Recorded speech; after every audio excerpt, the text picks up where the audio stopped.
প্রথম বিয়ের তালাক দিয়ে প্রেমিকের বাড়ির সামনে ধর্ণা। বিয়ের দাবিতে 3 দিন ধরে প্রেমিকের বাড়ির সামনে ধর্ণায় তরুণী। ঘটনায় শোরগোল মানিকচকে।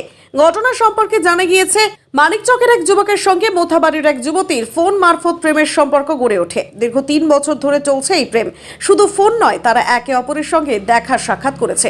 উভয়ের মধ্যে ঘনিষ্ঠ সম্পর্ক গড়ে ওঠে, এমনকি একে অপরের সঙ্গে বারবার সহবাসে লিপ্ত হয় বলেই দাবি তরুণীর। বছরখানেক আগে বাড়ির কথা মতো তরুণীর অন্যত্র বিয়ে হয়। প্রথম পক্ষের স্বামীর সঙ্গে সংসার বেশ ভালোই চলছিল। হঠাৎ করে প্রেমিকা আবার প্রেম জাগায় প্রেমিকার মনে। প্রেমিকা তরুণী স্বামীর সঙ্গে বিবাহ বিচ্ছেদ করে। প্রথম বিয়ের পর গর্ভবতীও হয়েছিলেন তরুণী, কিন্তু প্রেমিক গর্ভপাত ঘটায় বলে অভিযোগ।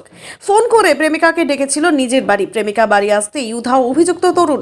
অভিযুক্ত যুবকের বাড়ির বাইরেই 3 দিন ধরে বসে রয়েছেন প্রেমিকা। প্রেমিকার এমনটাই দাবি, আমার সংসার নষ্ট হয়েছে, আমি বিয়ে করতে চাই। আমাদের একসঙ্গে কাটানো ঘনিষ্ঠ মুহূর্তের ছবি, কল রেকর্ডিং সমস্ত কিছু আমার কাছ থেকে মোবাইল ছিনিয়ে নিয়ে সমস্ত তথ্য ডিলিট করেছে। এমনকি মারধরও করেছে, গলা টিপে প্রাণে মারার চেষ্টা করেছে বলে অভিযোগ। তরুণী মানিকচকে আমাদের সম্পর্ক 3 বছরে আমার সঙ্গে রিলেশন হয়েছে। অন্য জায়গাতে আমার বিয়ে ঠিক হলো, ওকে আমি বললাম, তো ও না বলে দিল চাকরির জন্য। বলছে আমি এখন বিয়ে করতে পারবো না। এবার আমি অন্য জায়গাতে বিয়ে করে নিলাম। তারপরে ও আমার সঙ্গে আবার কন্ট্যাক্ট শুরু করলো।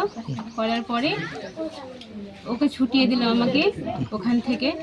ছোটানোর পরে আপনাদের মধ্যে যোগাযোগ কিভাবে হয়েছিল? যোগাযোগ ও নম্বর কোথায় থেকে ম্যানেজ করেছিল আমি জানি না। ওকে আমি ফোন করিনি, ওই আমাকে ফোন করেছিল। আচ্ছা, অনেক দিন, 2-3-4-5 মাসের মতো হবে এরকম ফোনে কথা বলেছিলাম। তারপরে কতদিন ধরে আপনাদের মধ্যে সম্পর্ক রয়েছে? 3 বছর। আচ্ছা, আমাকে বাড়ি ডেকেছে, আমি এসেছি। এখন বাড়ি থেকে পালিয়ে গেছে। এখন বলছে আমি বিয়ে করব না। কত লাখ টাকা নিবে, অত লাখ টাকায় দিয়ে ওকে বিদায় করব। কিন্তু আমি চাই ওকে আমি বিয়ে করব। আমাদের মধ্যে সব সম্পর্ক হয়ে গেছে, আমি চাই ওকে বিয়ে করব। কোনো নথিপত্র, কোনো প্রমাণ আছে আপনার কাছে? প্রমাণ আমার সব কিছু ছিল, রেকর্ডিং ছিল। আমাকে বিয়ে করতে চেয়েছে, ওর সঙ্গে আমার সব ঘনিষ্ঠ ফটো ছিল, সব ওর আম্মা নিয়ে সব রেজিস্টার মেরে দিয়েছে। এখন আমার কাছে কোনো প্রমাণ নেই, সব রেজিস্টার মেরে দিয়েছে। মারধর করা হয়েছে? হ্যাঁ, মারধর করা হয়েছে, আমাকে মেরে ফেলার চেষ্টা করেছিল। আমি নিজেকে বাঁচিয়ে এখন এখানে আছি। বাড়ির বাইরে বসে আছেন? বাড়ির বাইরে এখন বসে আছি। কবে থেকে আছেন? আমি আজ 3 দিন হয়ে গেল এখানে এইভাবে ধন্যবাদ দিয়েছেন? এখানে আছি। কি চাইছেন আপনি?